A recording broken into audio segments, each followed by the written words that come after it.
We're reading the Gospel of Ramakrishna tonight. I don't know this person either. Let's see if we can meet them. Just a second.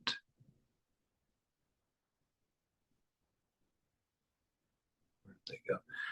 Hello, Jai. Jai Chadalawada. Is that right? Very good. Is it your first time here? Yeah, it is. Great. Welcome. Where are you in the world? Texas. Oh, in Texas. Denton area. Yeah. Oh, nice. Well, you've got good company. Quite a few people here from Texas. I went to school in Texas, Abilene, Oh, wow. Abilene, Texas, a long time ago. All right, welcome aboard. Cool. Very cool. Let me find my picture here. Am I still pinned? All right. So we're going through the Gospel of Shree Ramakrishna. We are on page 244. And about halfway down the page, and where he's talking about householder, the path for householders. And he says, those who still have a few worldly experiences to enjoy should lead a householder's life and pray to God. That is why Nityananda allowed the worldly to enjoy catfish soup and a warm embrace of a young woman while repeating God's name. But it is quite different with genuine sannyasis or monks. A bee lights on flowers and on nothing else. To the chatak, all water except rain is tasteless. It will drink no other water, but looks up agape for the rain that falls when the star Swati is in the ascendant. It drinks only that water. A real sannyasi will not enjoy any kind of bliss except the bliss of God. The bee lights only on flowers.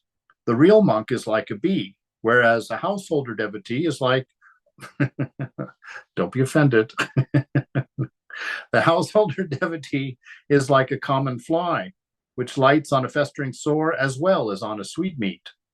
You have taken so much trouble to come here. You must be seeking God. But almost everyone is satisfied simply by seeing the garden. Only one or two look for its owner. People enjoy the beauty of the world. They do not seek its owner. So he sees, it's this distinction. If there's still things in the world, if you still believe there's something that you're going to get from outside of yourself, then householder path is the right path for you. If you're pretty convinced that there's nothing out there that you want or need, then sannyasana or taking the monk's path is for you. But they're both paths, right? So it's important to know that one's,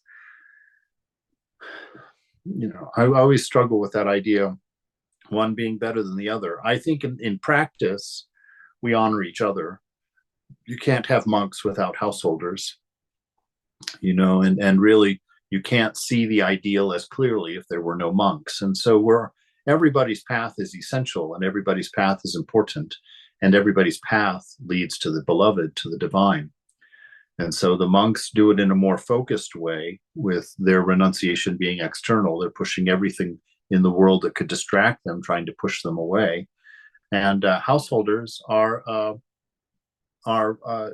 fighting from a fort, as it were. They've got their relatives and their friends and things like that, but are still trying to make the effort toward oneness by seeing God in all of that.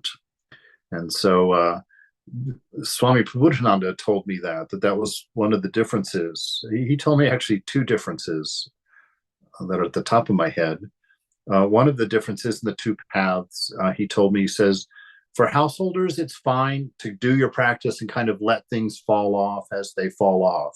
As you discern and grow, you kind of realize, gosh, I don't need that every day or whatever. And so you let it go.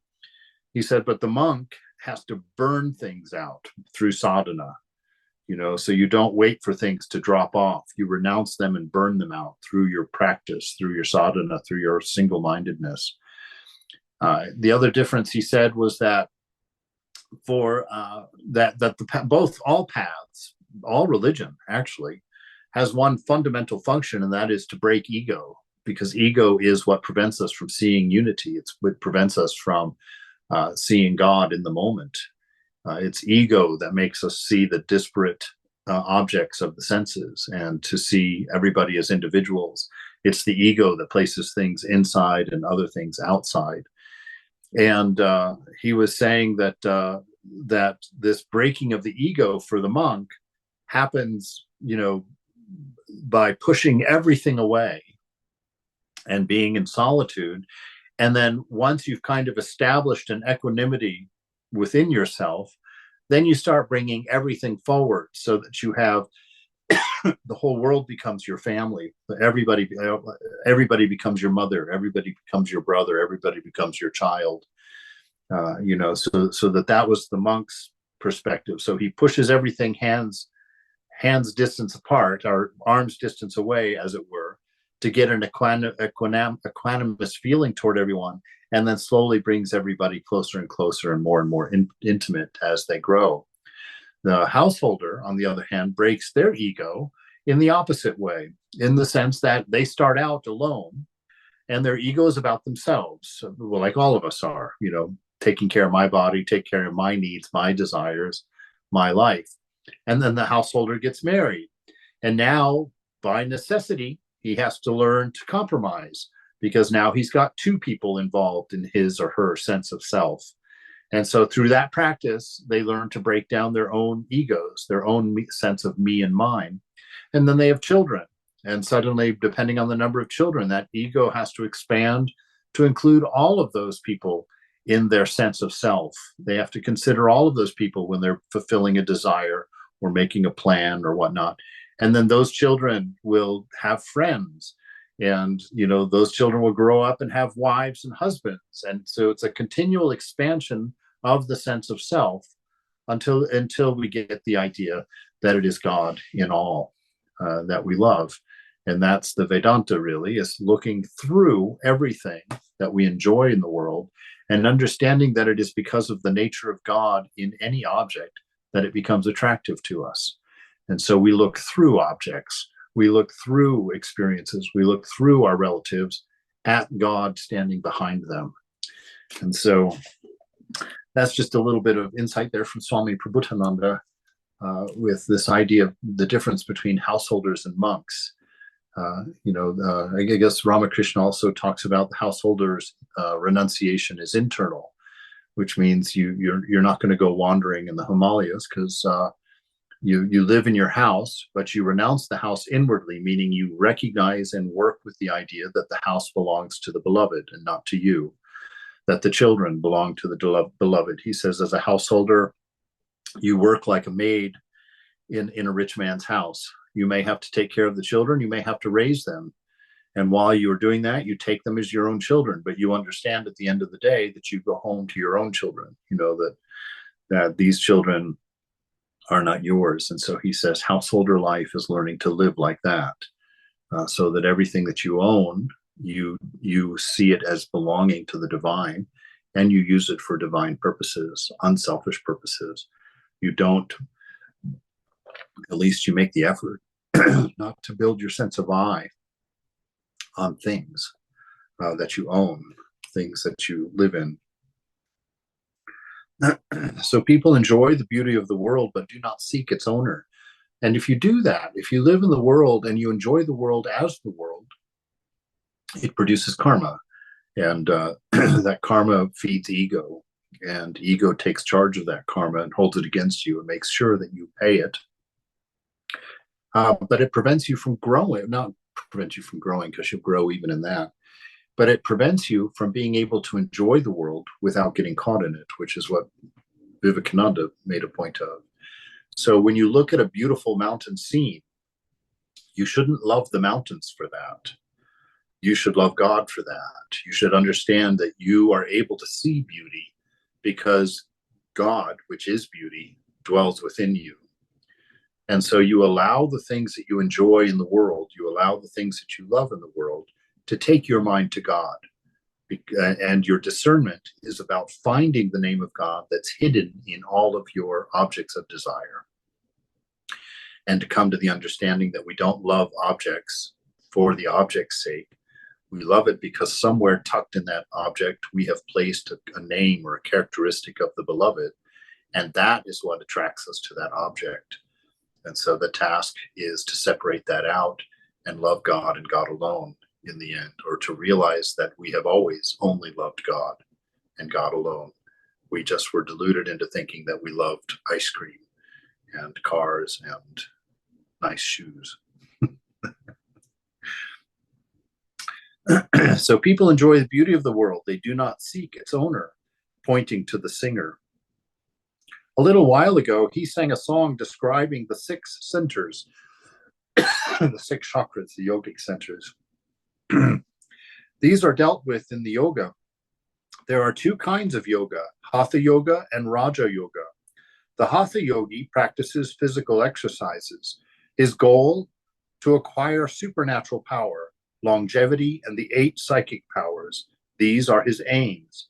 But the aim of Raja yoga is the attainment of devotion, ecstatic love, knowledge, and renunciation. Of these 2, Raja yoga is the better.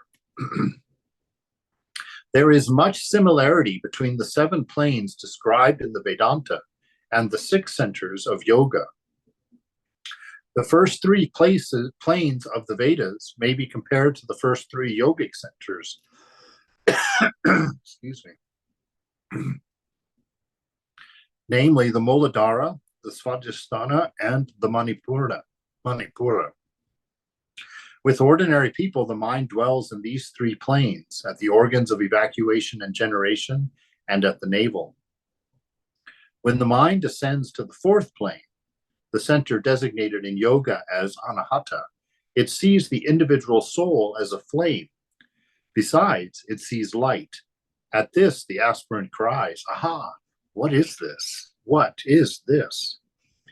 When the mind rises to the 5th plane, the aspirant wants to hear only about God. This is the Vishuddha center of yoga. The 6th plane and the center known by the yogi as Ajna are one and the same. When the mind rises there, the aspirant sees God. But still, there is a barrier between God and the devotee. It is like the barrier of glass in a lantern, which keeps one from touching the light. King Janaka, I'm going to have to get a glass of water real quick, you guys. Sorry, just a second.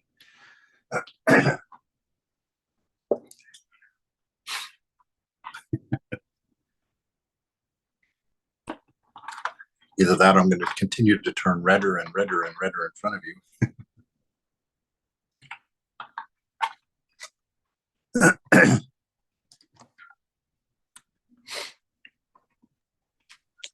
You're almost the same color as your shirt, Swami. Yes, it happens sometimes. You know, I have my skin has no color of its own, so it takes on whatever color is handy. That didn't even help. I don't know what's going on. All right, so he's drawing the similarities between the 7 planes of the Vedanta and the 6 centers or the chakras of the yoga, Patanjali's yoga, and talking about them in the same way. Within our practice, mostly devotional practice, we sit in the heart for our meditation. And kind of just through that practice of japam, and keeping the mind focused on the presence of the divine within us, finding that center, finding that shrine in the heart, and spending our time there, all these other things happen of their own accord. You know, the kundalini will rise of its own accord.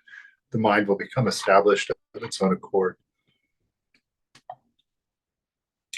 You don't really have to know all of that stuff, you know, and I sometimes caution people because it's easy to study these scriptures and become a spiritual biologist, you know,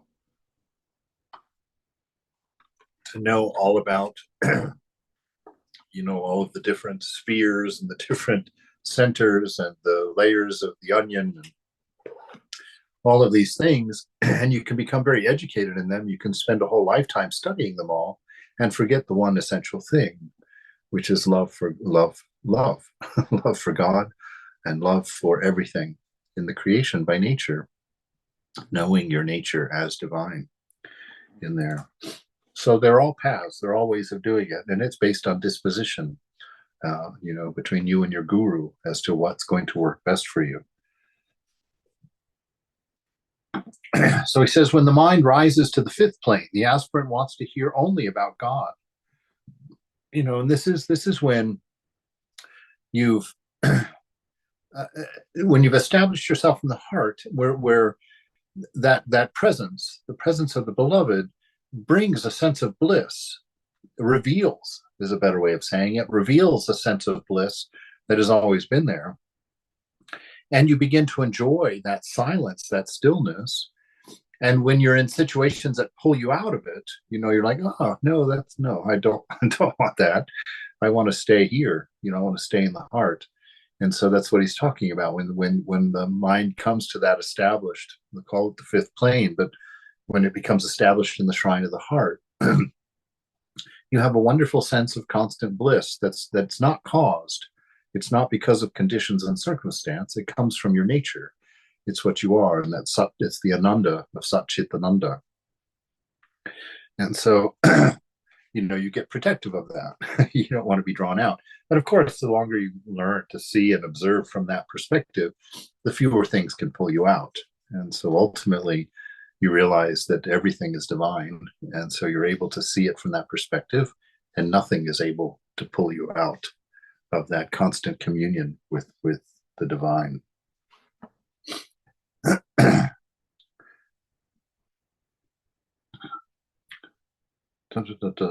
King Janaka used to give instruction about Brahmajnana from the fifth plane. Sometimes he dwelt on the fifth plane and sometimes on the sixth. After passing the 6 centers, the aspirant arrives at the 7th plane.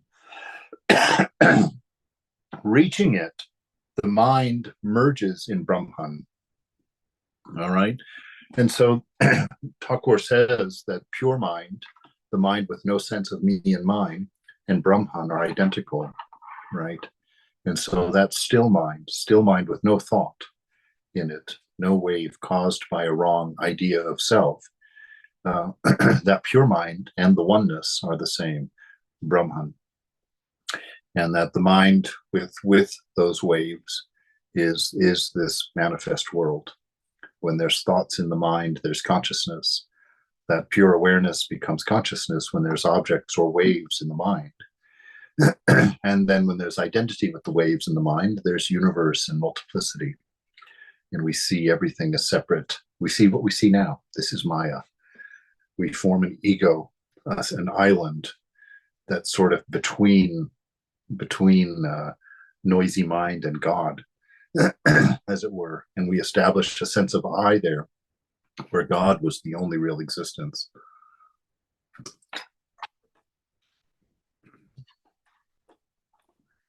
All right. Swami Prabhupada would not like me drinking while I'm teaching.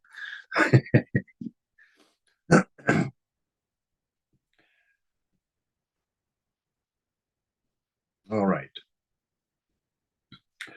So reaching it, the mind emerges in Brahman. The individual soul and the supreme soul become one, right? All of that sense of separation, sense of other disappears. The aspirant goes into samadhi. His consciousness of the body disappears. He loses the knowledge of the outer world. He does not see the manifold anymore. His reasoning comes to a stop. The reasoning means the mind, the activity of mind comes to a stop. When the mind comes to a stop, there's no time. Time is caused by the rate of change, the rate of thought, the rate that your thoughts are generated causes the illusion of time. And then your memory is forgotten, and so you lose a sense of past, you lose your karma. The sense of future disappears because that's where you hold your desires. And so when the desires have been vanquished, the sense of future goes. And in that stillness of mind at that point, you become aware of immortality. You become aware of eternity. You become aware of infinity. And all of the other teachings of the scriptures become spontaneously obvious to you. They're not hidden by ego anymore. And that's why, a great soul can go on and lecture for, well, great souls don't say anything at all, but a great soul who's lecturing can lecture freely because he contains the scriptures. Just like, remember Brindy, the maid servant, when M asked him about the education, did Ramakrishna read books? Did he learn his stuff from books? And Brindy says, what books? All the world's library is written on his tongue. It's because Thakur was sitting in that place where infinite knowledge was spontaneously available without reference to him, which is our nature. It's the chit in Satchitananda. Trilingya Swami said once that because a man reasons, he is conscious of multiplicity, of variety, right? So a man who reasons, meaning a man who's living in mind, who's living in the changing world and observing the changes of thoughts and starts analyzing those thoughts, starts organizing those thoughts, starts arranging those thoughts, that person, it takes ego to do that. It takes a sense of self and a sense of doership to be in that state. And because of that, the universe rearranges to support that truth for you and becomes a world, becomes a universe of objects, a multiplicity for you to explore. Attaining samadhi, one gives up the body in 21 days because its purpose has been fulfilled. The point of your body is your realization, to grow into your realization. And when that happens, the body just drops off. It's not needed anymore. You're finished with it. Just like, when you plant a little sunflower seed, and at first those two leaves come up and they've got the seed on it, and then they open up and that seed just gets discarded. And so that's what it is with your body. When you come into the knowledge of the self, that body is that little seed holding those first two leaves together, and then you expand. And the wonder of that is Swami Brahmananda says that that's the beginning of spiritual life.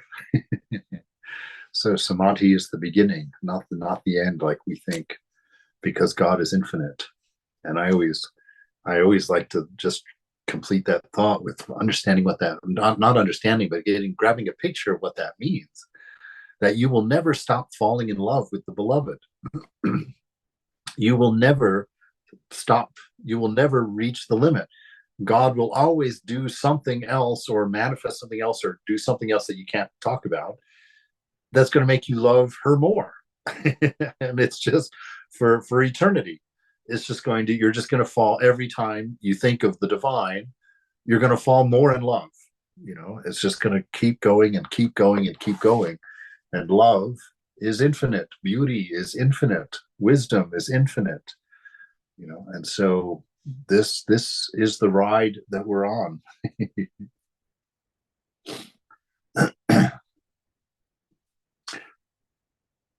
After attaining samadhi, one gives up the body in 21 days. Spiritual consciousness is not possible without the awakening of the Kundalini. A man who has realized God shows certain characteristics. He becomes like a child, right? These are the options. He becomes like a child. He's free, absolutely free. No sense of a past, no sense of obligations, no sense of station in the world, just a child, playful, talking to grasshoppers, whispering to the leaves. He sees consciousness in anything, understands that the world is a play, that it's not a reality in and of itself. And so he's free in it. So that's one manifestation of a realized soul. Another one is a madman, right? Because he realizes that all of the sense that we've created out of our delusion is delusion. And he looks at that and he knows it to be delusion and it has no hold on him. So he acts in a way that we think is mad. Doesn't, the one view of it we get in the gospel is when there's a seer, a realized soul, who's over with the dogs rummaging through the trash pile, just picking out food with the dogs. And there's no competition between he and the dogs. The dogs are just sitting there enjoying their meal with him right next to them, but he's mad. And so one of I think it was Latu, one of the disciples, was very interested and wanted to talk to the guy, and he went over, and the guy starts taking off. He doesn't want to be bothered, and so he's running after him, and the man says, "What do you want?" And Latu stops, and the man points at the ditch water. Now, if you've been to Calcutta, they have open sewers running along the side of the street, these little concrete ditches that have all manner of anything in there. And this enlightened soul says to him, he points at that water, and he says, when you see this water and that water, and he points at the Ganges, he says, when you see no distinction between them, then you have seen the truth. And then he continues running off. And so this is the manifestation of the seer as madman. And the other one is an inert thing, just to sit. Greg always had a nice description of this. Because he saw a senior Swami one time that came to visit us in the monastery in San Francisco, sitting on the couch in the front room, and he'd been sitting there for hours. And Greg says when he would walk through the room and see him sitting there, he says he could just sense the fullness, how that Swami was just sitting there perfectly content just to sit there forever. There was just no movement, there was no dissatisfaction, there was no shuffling around. He was just established in the self. He was his own source of bliss, his own source of contentment, his own source of everything. And Greg said it was just palpable. Every time you walked by him, you could feel the gravity of that center in that man. So that's being the inert thing, or a ghoul. A ghoul is just somebody completely outside the acceptable rules of society. Just somebody who's just, the one who's out in the cremation ground, running around naked, completely covered in ashes from the dead bodies. Absolutely renunciate. One of the demons of Shiva, as it were. That this is also a manifestation of realization. So it can be any of these, or all of these together, or all of these at different times. It really depends on the person who is the prarabdha karma of the person who has realized God.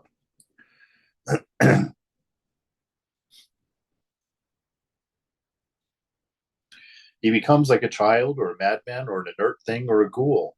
Further, he is firmly convinced that he is the machine and that God is its operator, right? Because that ego has been effaced. There is no particular sense of I, right? And so that's why I'm always suspicious. If you run into somebody that says, yes, I'm enlightened, you immediately, your red light should go on. You don't have to judge them, but be careful, because exactly who is the I in you that is enlightened? Because enlightened means that I and whatever else was God or other is now unified. So that's why Thakur, when he refer to himself, he would say this place, that there wasn't an I there. He says, if you go looking for your ego, and Ramakrishna says, quite frankly, I went looking for my ego, and I will tell you the truth. He said, I saw that there is nothing there. The ego is completely a fiction. It doesn't exist. He says, it's like peeling an onion. You're never going to get to the center. And when you do, there's no center there. There's nothing there. So God is the operator, and God alone is the doer, and all others are his instruments. As some Sikh devotees once said to me, even the leaf moves because of God's will. One should be aware that everything happens by the will of Rama. The weaver said, the price of the cloth by the will of Rama is 1 rupee 6 annas. By the will of Rama, the robbery was committed. By the will of Rama, the robbers were arrested. And by the will of Rama, I too was arrested by the police. And at last, by the will of Rama, I was released. It was dusk, and Shree Ramakrishna had no rest since his midday meal. He had talked unceasingly to the devotees about God. At last, the visitors took their leave and went home. I have a Yes. Okay. So, even the leaf moves because of God's will. So this is sort of why we need to thank God for everything, bad and what perceived bad things. Like if someone's really mean to me, I should go, oh, this must be God's will. What am I supposed to learn here? Yes. And everything, same thing with good things and bad things, equal, neutral, right? Yes. Yes, I because go ahead. I can do it as long as it's not too bad. And that's fine. Knowing that is wonderful. That means you're my alert. child. If you're mean to my child, bets are off. But you know what I mean. I do. And it is the practice, the Buddhists call it non-resistance. Accept everything that comes.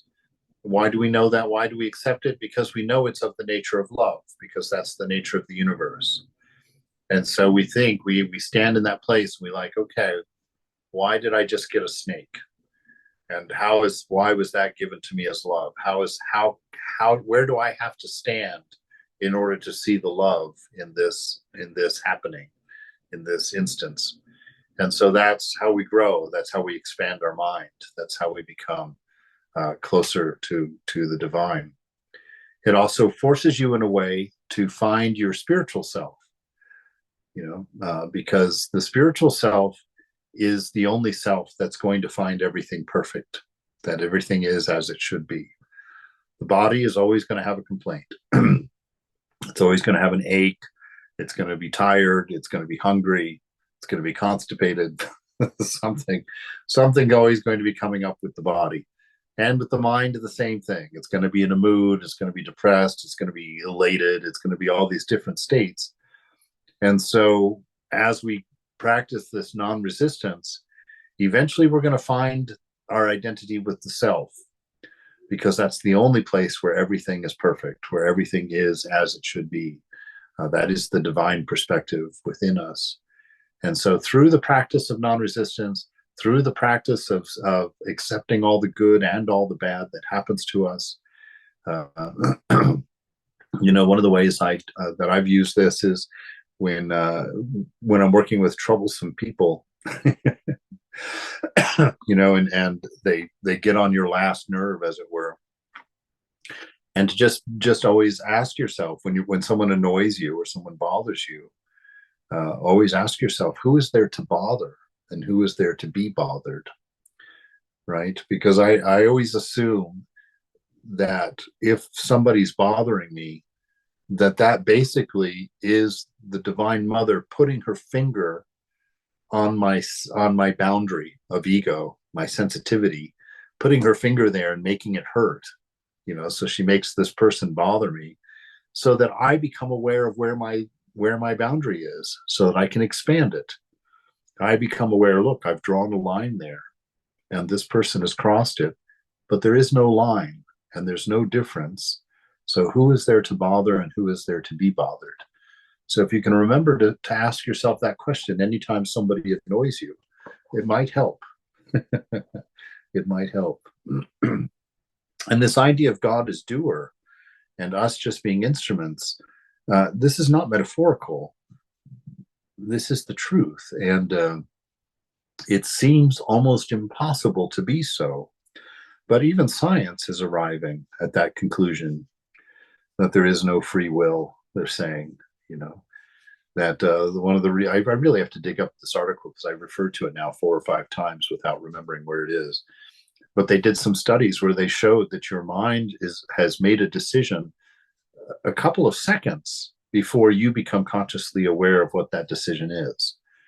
And so you don't consciously make your own decisions. They happen, and then they occur to you, and you assume they're yours and go on. And that's how we maintain this illusion of doership, right? That's how we see this doership. Friday, June. Yes. I have a question about, like, when if you say it's all God's will, it makes God so cruel. How can you call God love then? From what perspective is God cruel? Because, I mean, he puts you through all these miseries and happiness too. Well, what is it that experiences misery and happiness? It's a body or a mind, right? Yes. So if you identify with body, then yes, God is going to appear cruel at times. You know, if you identify with the mind, God is going to appear cruel at other times for different reasons. So you see, the only time that things are not perfect is when we're identifying with our body or our mind. That is what, because we use what's relative to the body to make our decision about what's kind and what's cruel. We use our idea of mind to figure out relative to mind what is cruel and what is loving, right? But in the self itself, there is only love, with all of its manifestations in all of the stories of love. Each one of our lives is a story of love, because every decision we make, we always go for what we love, right? What we like, what we want. And so each one of us is one line of an infinite number of lines in a story describing God as love, right? And so if things are looking good and evil, that means that we're looking from ego perspective. That was the curse of the garden, that when you go out through your senses to identify yourself, when you go out through your senses to find your identity of self or your fulfillment, then you're going to run into all of the world of duality, all of the opposites.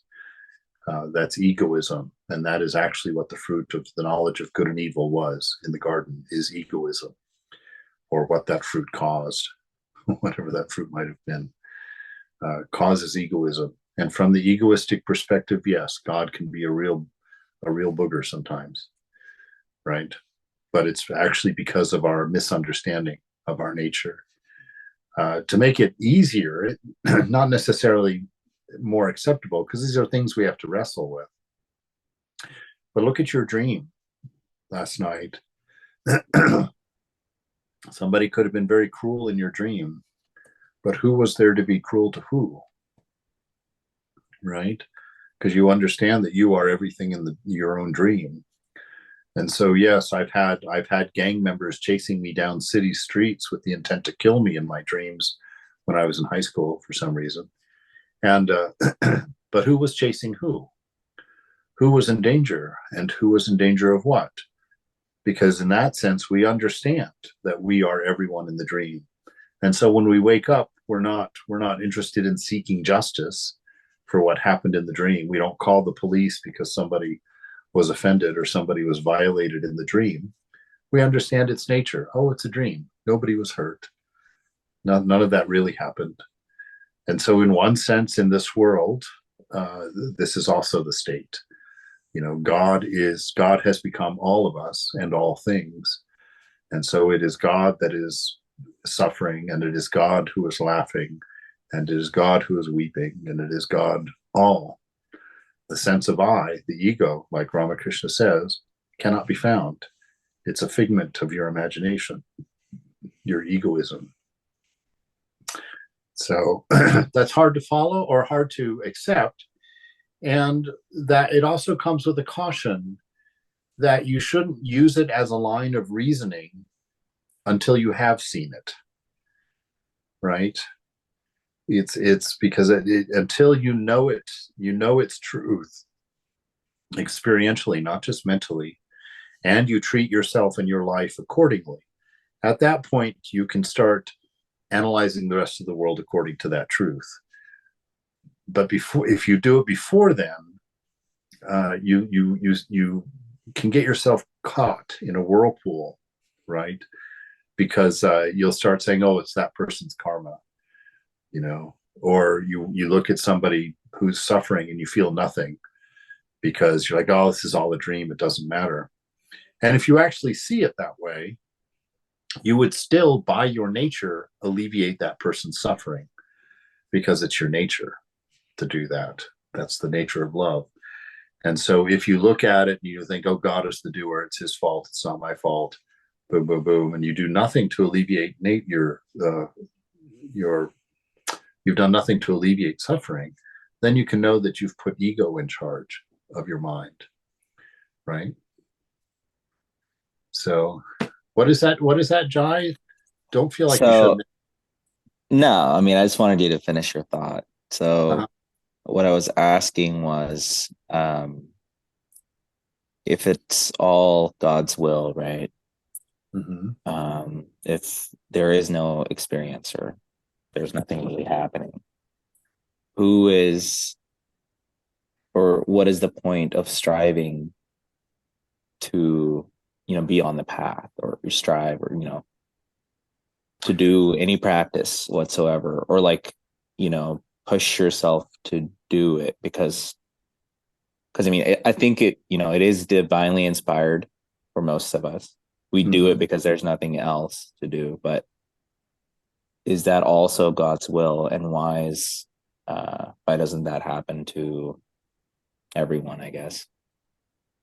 Well, yeah, because God has become all of us, and in doing so has forgotten that he has become all of us, and that forgotten nature, that ignorant nature, egoism, is the one that we put a name on and call ourself. If you see it that way truly, then you don't suffer from this world.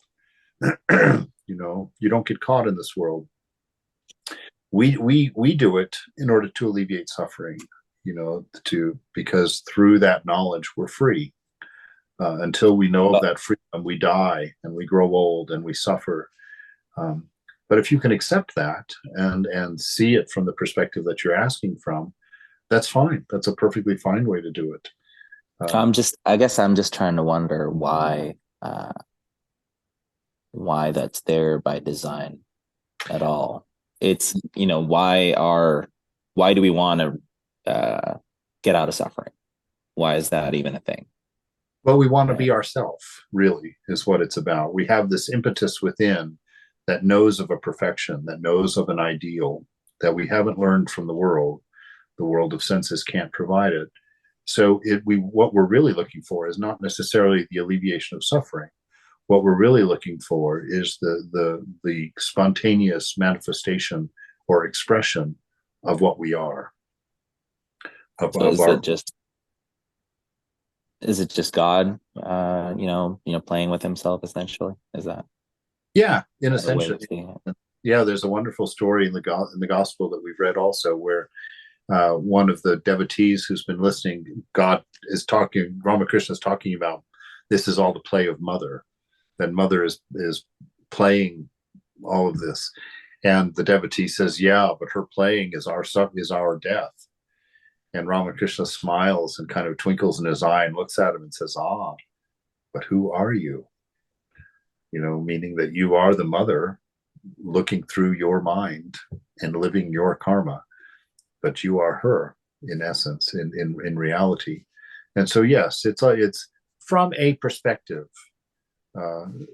because what all of this is different for each one of us. We're not all commonly experiencing the same thing. We each live in our own mind, and our own mind has created our own universe. And so our universe, each of our universes is separate and individual, and we have our own ideas and our own plays in it. Right. So it's not, the only truth that we know is that the ultimate is one without a second, that it is God and God alone who is. And everything else is ignorance, is a manifestation of mind alone. It doesn't have an inherent reality. Mm-hmm. And so it's not that it is all a play of God. It's just that's one way of seeing it, of perceiving it. It's, we don't know exactly. We don't know a why. And actually, the question of why would only occur within the dream, because it's in the dream that we have past, present, future, cause and effect. All of those things. When you actually have an experience outside of time, you realize that, wow, the questions that I asked didn't even make sense. Or didn't even need to be asked. Exactly. Yeah, because I think that's kind of where my question was stemming from, is because don't think that there is free will, but I think within the confines of this illusion play, I think there is. Yeah. I don't think everything is That's kind of why I asked, is because I do think they both exist until they don't. You know, That's exactly Yeah, that's so- exactly that's kind of yeah, that's exactly right. They exist until they don't. As long as you think you have free will, the illusion remains. You know, but when you have knowledge, you'll realize there was no individual to have free will.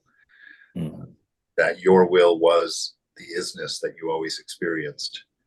You know, the divine will, as it were. Although there's no divine will either.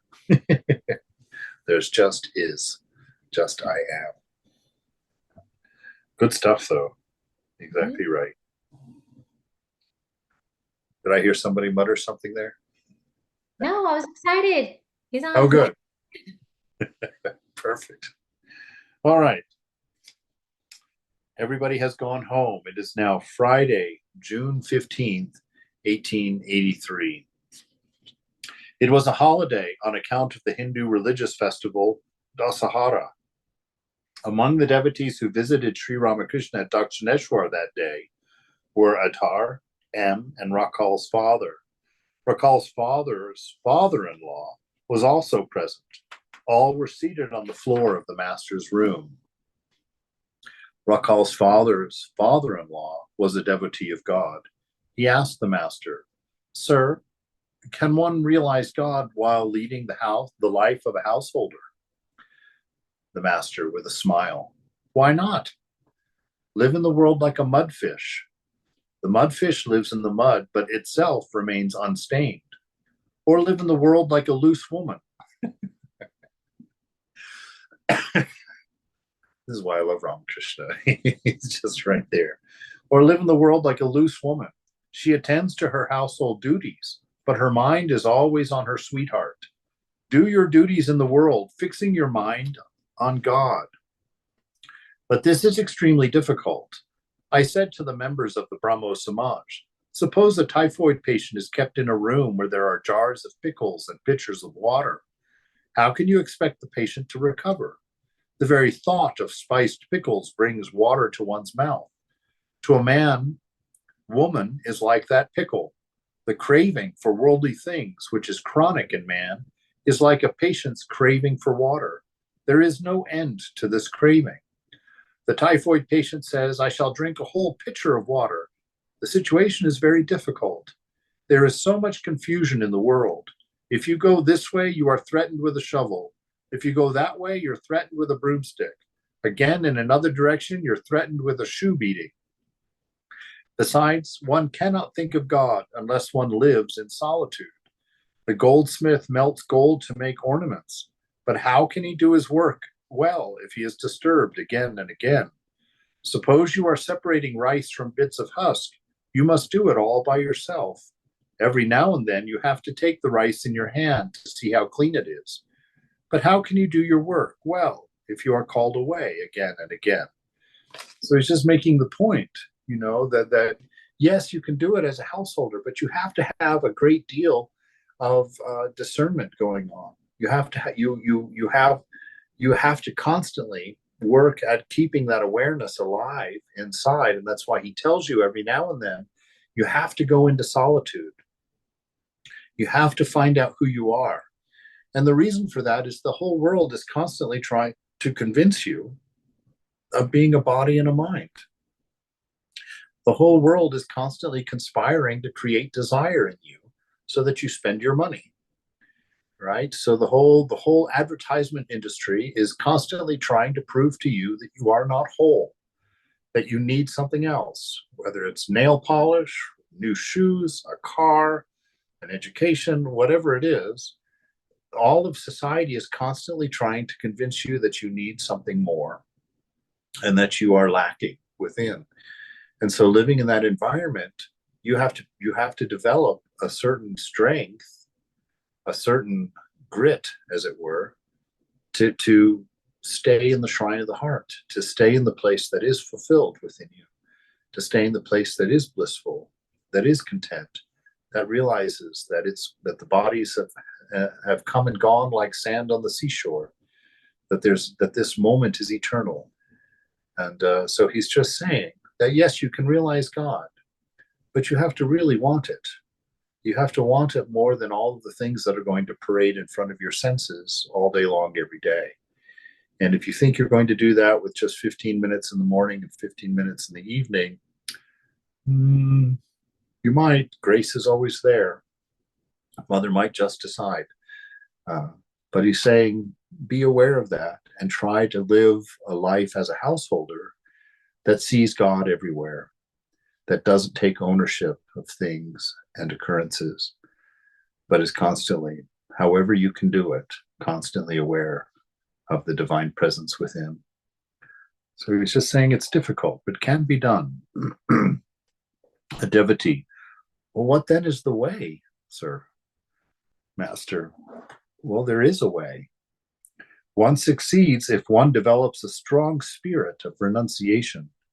Give up at once, with determination, what you know to be unreal. So if you've determined that something is, and we know that which is unreal means it's changing.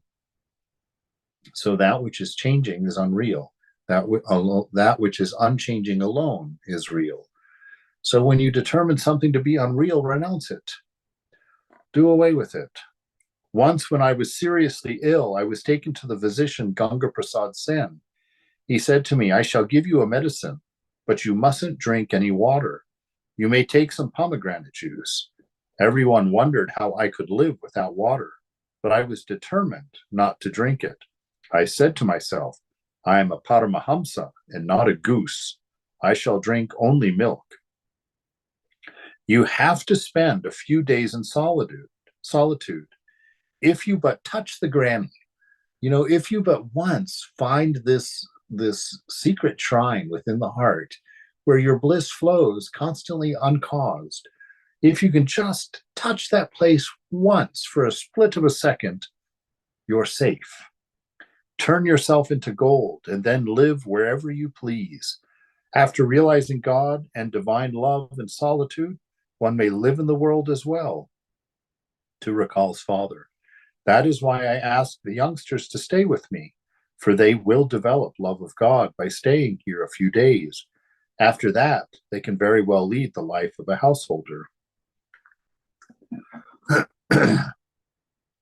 All right. We're going to stop at that question for the day. Let me